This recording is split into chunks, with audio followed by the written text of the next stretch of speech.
Hello students, कैसे हैं आप लोग। आज हम बात करने वाले हैं रूट्स के कुछ बेसिक कॉन्सेप्ट्स की, क्योंकि जब भी हमारे क्वेश्चंस रूट वाले आते हैं, चाहे 9th में चाहे 10th में, तो उसको देख के हम घबरा जाते हैं। रीजन क्या होता है, हमें रूट्स के बेसिक कॉन्सेप्ट्स पता ही नहीं होते। हमें यही नहीं पता होता कि उनको ऐड करने पर या सब्ट्रैक्ट करने पर या मल्टीप्लाई डिवाइड करने पर क्या वैल्यू आएगी, कैसे वैल्यू आएगी, और इसलिए हमें वो सवाल बहुत ही कॉम्प्लिकेटेड लगने लगते हैं। तो हम उसे सिंपल करने की कोशिश करते हैं और उसे समझने के लिए हम कुछ एग्जांपल्स देखते हैं। तो हमारे पास एक एग्जांपल है, वो कहता है कि अगर मेरे पास √2 है और मुझे मल्टीप्लाई करना है सेम इसी √2 से, तो ये क्या हुआ, एक पूरे रूट के अंदर 2 × 2 हो गया और ये पेयर बन के बाहर आके 2 हो गया। इसीलिए हम एक बात लर्न कर लेते हैं कि जब भी सेम वैल्यूज होंगी तो वो मल्टीप्लाई होकर एक सिंगल वैल्यू बना लेगी और उसका रूट भी हट जाएगा। लेकिन क्या होगा अगर दो अलग अलग वैल्यूज आपस में रूट में होंगी, तो इस केस में 2 × 3 √6 हुआ। तो हम ये कह सकते हैं कि अगर कभी भी एक अलग वैल्यू है रूट में, एक अलग वैल्यू है रूट में, तो इसको हम √AB कहेंगे। ठीक है।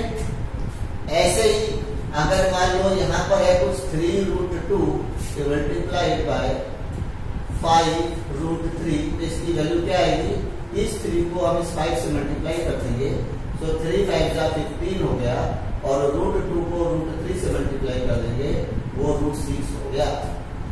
यानी अगर हमारे पास कोई m वैल्यू है जो √a के साथ है, इनटू n वैल्यू है जो √b के साथ है, हम क्या कह सकते हैं, m और n आपस में मल्टीप्लाई हो जाएंगे और रूट के अंदर a b आ जाएगा। लेकिन यही क्वेश्चन कुछ ऐसे होता कि 3√2 है और मल्टीप्लाई कर रहे हैं हम 5√2, इस केस में क्या करते, सो 3 को 5 से मल्टीप्लाई कर देते तो 15 हो जाता। लेकिन जब हम √2 को √2 से मल्टीप्लाई करेंगे तो 2 होगा, यानी आंसर हमारा 30 आया।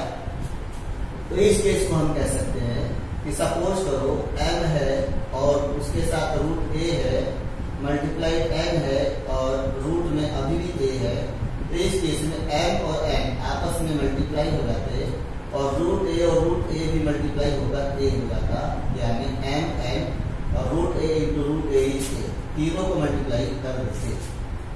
तो इस 4 को हम ध्यान में रखते हुए देखें फटाफट की इनको हम और क्या कह सकते हैं।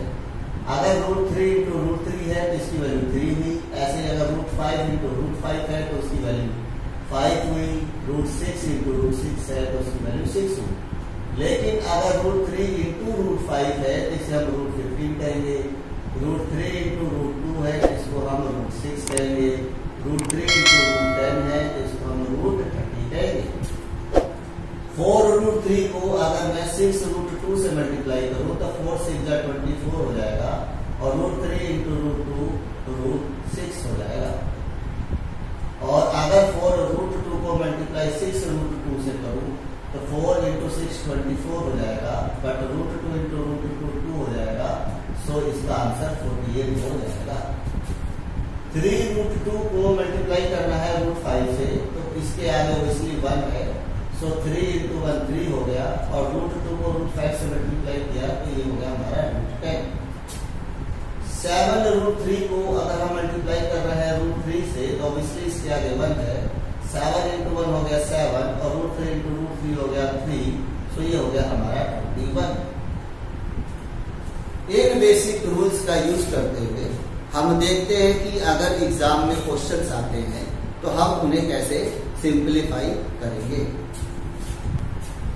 सपोज हमारे पास एक क्वेश्चन है 3√2 और इसे मल्टीप्लाई करना है 4 + 2 √3 से। सो इस 3√2 को हम मल्टीप्लाई कर देंगे 4 से, और यही 3√2 मल्टीप्लाई हो जाएगा 2√3 से। सो 4 × 3 = 12 हो गया, यहाँ √2 हो गया साथ में, यहाँ 3 × 2 = 6 हो गया, और √2 और √3 मल्टीप्लाई होकर √6 हो गए। ऐसे ही एक और एग्जांपल देखते हैं। अगर ये 3√2 है और हमने मल्टीप्लाई किया 4 को 5 √2 से, तो इस केस में 4√2 मल्टीप्लाई हुआ 4 से प्लस यही 3√2 मल्टीप्लाई हुआ 5√2 से। सो ये हो गया आपका 12√2 और ये हो गया आपका 5 3 जा 15 √2 इंटू √2 आपका 2 हो गया। सो आप कह सकते हैं कि आपका आंसर है 12√2 प्लस 30। इसी तरह से अगर यहाँ पर 2 टर्म्स है और इसी तरह से यहाँ पर भी 2 टर्म्स है तो हम इसे कैसे कर सकते हैं? तो पहले इस 2 के साथ ये पूरी की पूरी वैल्यू जो पीछे वाली पूरी वैल्यू है ये मल्टीप्लाई हो जाएगी। फिर √5 के साथ दोबारा से यही पूरी की पूरी वैल्यू मल्टीप्लाई हो जाएगी। ऐसा करने से ये हो गया 2 इंटू √3, ये हो गया 2 इंटू 5 और ये हो गया √5 इंटू √3 प्लस √5 इंटू 5। ये हुआ हमारा 2√3 प्लस 10 और ये हमारा √15 प्लस 5 और √5। ना आप एक और क्वेश्चन लेते हैं। 2 प्लस √5 है और 3 प्लस √5 है। इस केस में इस 2 के साथ ये पूरा का पूरा ब्रैकेट मल्टीप्लाई हो गया और √5 के साथ भी ये पूरा ब्रैकेट अगेन मल्टीप्लाई हो गया। सो 2 को हमने जब 3 से मल्टीप्लाई किया तो 2 इंटू 3 हो गया। 2 को √5 से ऐसे मल्टीप्लाई कर दिया। √5 को यहाँ हमने 3 से मल्टीप्लाई कर दिया और इस √5 को हमने यहाँ √5 से मल्टीप्लाई कर दिया। ये हो गया हमारा 3 प्लस 6, ये हो गया हमारा 2√5, ये हो गया हमारा 3√5 और √5 इंटू √5 क्या हुआ हमारा 5।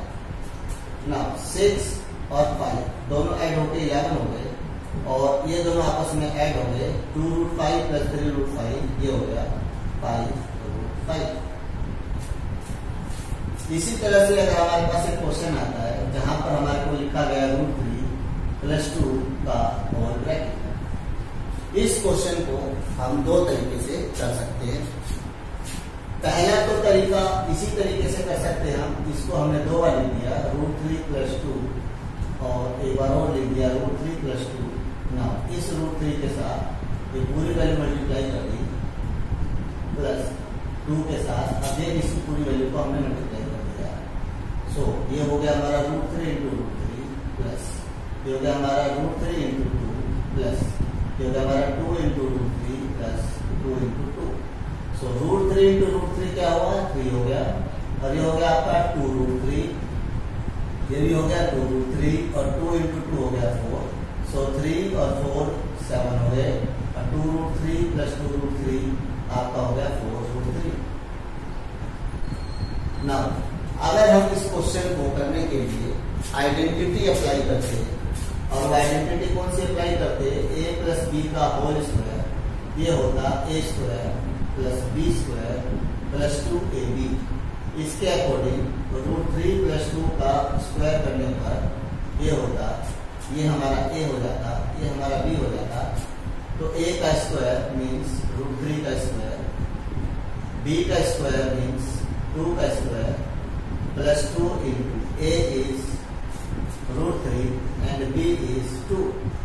नाउ स्क्वायर से रूट कैंसिल हो जाता है क्योंकि हम जानते हैं कि √3 का स्क्वायर का मतलब ही हुआ √3 इंटू √3 और इसका मतलब ही हुआ 3। सो ये हो गया हमारा 3। 2 का स्क्वायर हो गया 4, 2 इंटू 2 हुआ हमारा 4 √3 और हमारा आंसर आया 7 प्लस 4 √3। नाउ एक और क्वेश्चन हम देखते हैं। वो क्वेश्चन है √3 माइनस 2 का ब्रैकेट और √3 प्लस 2 का ब्रैकेट। इस क्वेश्चन को भी हम चाहें तो 2 तरीके से सोल्व कर सकते हैं, जिसमें सबसे पहला तरीका तो जो हम कर रहे हैं उसी तरीके से कर सकते हैं। इस √3 के साथ हमने पूरा का पूरा होल ब्रैकेट लिख दिया। ना अब इस -2 के साथ अगेन ये पूरा का पूरा होल ब्रैकेट लिख दिया। सो √3 को हमने मल्टीप्लाई कर दिया √3 से और इसी √3 को मल्टीप्लाई कर दिया 2 से। इधर इस -2 को मल्टीप्लाई कर दिया √3 से, इधर इस -2 को मल्टीप्लाई कर दिया 2 से। तो √3 इंटू √3 हो गया 3 और ये हो गया हमारा 2√3 ये हो गया हमारा -2√3 और माइनस का 2 इंटू 2 हुआ -4। ये दोनों वैल्यूज पॉजिटिव नेगेटिव होने के कारण कैंसिल हो गई। 3 - 4 बचा और 3 में से 4 गया तो हमारा आया -1। अगर हम यहाँ आइडेंटिटी लगाते तो ध्यान से देखो, दो सेम नंबर्स हैं और दोनों नंबर्स के बीच में जो साइन है वो अलग अलग है। सो आइडेंटिटी अप्लाई होती है कि a - b और a + b। और जब भी कोई ऐसे नंबर होते हैं जिनके बीच के साइन अलग अलग होते हैं तो यहाँ क्या होता है, a² - b²। इट मीन्स अगर हमारा क्वेश्चन है √3 - 2 और √3 + 2 तो हमारा आंसर क्या होगा, जो भी हमारी वैल्यू a है उसका हम स्क्वायर कर देंगे और माइनस करके जो हमारी b है उसका भी हम स्क्वायर कर देंगे। ऐसा करने पर ये हो गया हमारा 3 और ये हो गया हमारा 4 और 3 में से जब 4 गया तो हमारा आंसर